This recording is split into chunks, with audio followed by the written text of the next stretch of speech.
think that what I've learned is that, you know, it's a hard lesson, but it is something that I found as this production was going on and continues to go on, is that um, I think stories about other people are not as interesting to what the studios may want. And I think that the idea of smothering this kind of a story is what's heartbreaking to me.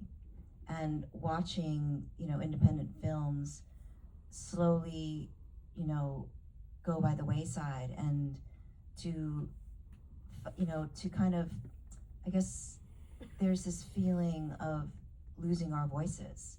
And, you know, there was a time when independent filmmaking was the way to go. And storytelling has been the oldest tradition, the oldest way to continue heritages and cultures and languages, and all of that is being erased.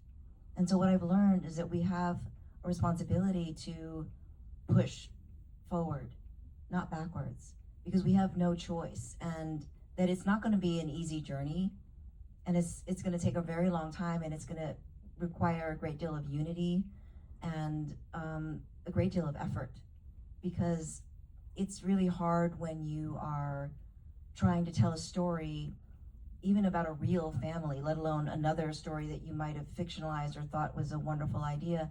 You know, when I came up in this business, it was very different. And I think that it's becoming more and more difficult to not see work as, I guess, capitalism.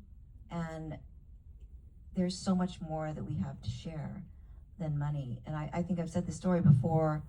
More recently is there was an article recently about, or I think it was a book that came out, and it talked about how when people were on their deathbeds and what were their last wishes, and not the top 10 were not anything about, I wish I had a bigger house, I wish I had more money. Nobody says that. Nobody says, I wish I had bought more cars or jewelry. Like, none of it is material.